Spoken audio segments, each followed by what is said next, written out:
হাজবেন্ডের ছোট ভাই ছিল, দেবর, আমার দেবর। তার সাথে আমার একটা ভালো আন্ডারস্ট্যান্ডিং হয়। তার সাথে সবকিছু আমি শেয়ার করি যে, দেখো তোমার ভাই তো আমার সাথে এমন করে, সে আমার সাথে ঠিকমতো ফোনে কথাও বলে না, আমাকে সময়ও দেয় না। তখন আমার দেবর বলে, তাতে সমস্যা কি ভাবি? আমি আছি না, আপনার যা লাগবে তা আমি দিব। আহ, আমি আপনাকে ভাইয়ের সুখটা আমি আপনাকে দিতে চাই, আপনি কি তা নিবেন? তখন আমারও তো মন চায় যে আমার একটা ভালো থাকুক, আমার স্বামী যেন, আমি যেন স্বামী সুখটা তার কাছ থেকে যেন পাই। সেজন্য আমি আমার দেবরের সাথে ফিজিক্যাল রিলেশনে জড়াই। তো এভাবে আমাদের মধ্যে সম্পর্ক চলতে থাকে। তো হঠাৎ ৬ মাস পর আর কি আমার পেটে বাচ্চা চলে আসে। আমার হাজব্যান্ড ৬ মাস আহ, চাকরির ক্ষেত্রে গাজীপুরে ছিল, কিন্তু উনি যখন দেশে আসে তখন দেখে আমি প্রেগনেন্ট। এই এই কথাটা উনি কোনোভাবেই মেনে নিতে চাইতেছে না, কারণ দেবরের বাচ্চা আমার পেটে ছিল। এখন দেবরও আমাকে মেনে নেয় না, আমার হাজব্যান্ডও আমাকে মেনে নেয় না। সেই জন্য আমার হাজব্যান্ড আমাকে ডিভোর্স দিয়ে দেয়। আহ, এখন আমি কি করতে পারি? আসসালামু আলাইকুম, সুপ্রিয় দর্শক বন্ধুরা, আশা করি সকলে ভালো আছেন। আমি তন্নি, দিনাজপুরের মেয়ে। আমি আজকে আপনাদের সামনে আমার জীবনে ঘটে যাওয়া একটা ঘটনা শেয়ার করতেছি। আশা করি মনোযোগ সহকারে আমার গল্পটি শুনবেন। আমার দেশের বাড়ি রংপুর। আমি তন্নি। আমি আপনাদের সামনে আমার জীবন থেকে গল্পটি বলবো। আপনারা ধৈর্য সহকারে গল্পটি শুনবেন। আমার দেশের বাড়ি রংপুরে।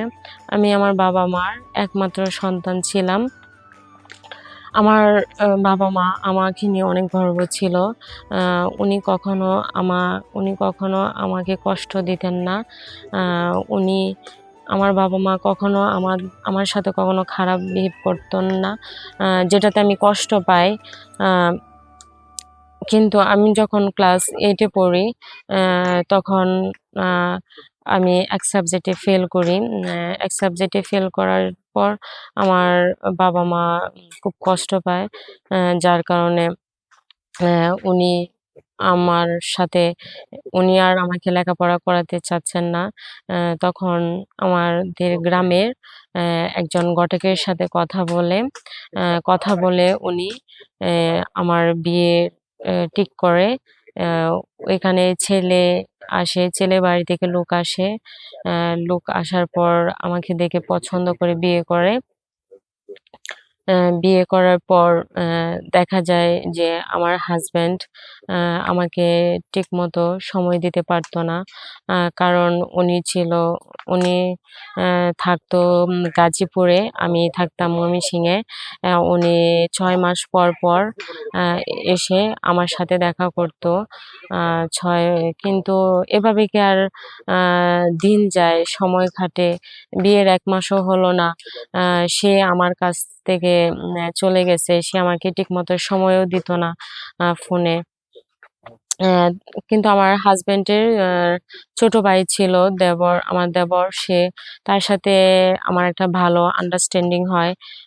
তার সাথে সবকিছু আমি শেয়ার করি যে, দেখো তোমার ভাই তো আমার সাথে এমন করে, সে আমার সাথে ঠিকমতো ফোনে কথাও বলে না, আমাকে সময়ও দেয় না। তখন আমার দেবর বলে, তাতে সমস্যা কি ভাবি?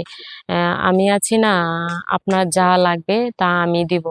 আ আমি আপনাকে ভাইয়ের সুখটা আমি আপনাকে দিতে চাই, আপনি কি তা নিবেন?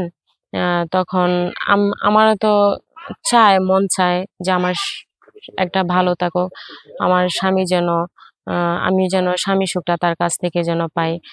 সেজন্য আমি আমার দেবরের সাথে ফিজিক্যাল রিলেশনে জড়াই।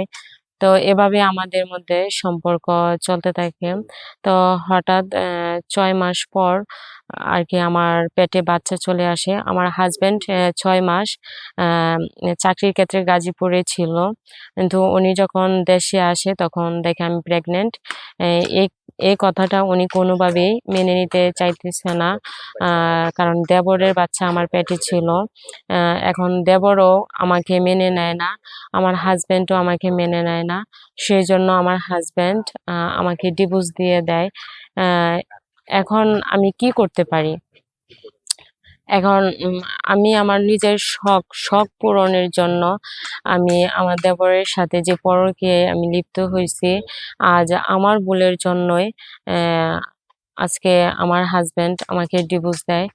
আর আমার দেবর আমাকে মেনে নেয় না, আমাকে বাড়ি থেকে বের করে দেয়। আজকে আমি পথে পথে ঘুরি, আর এভাবেই আমার দিন চলতেছে।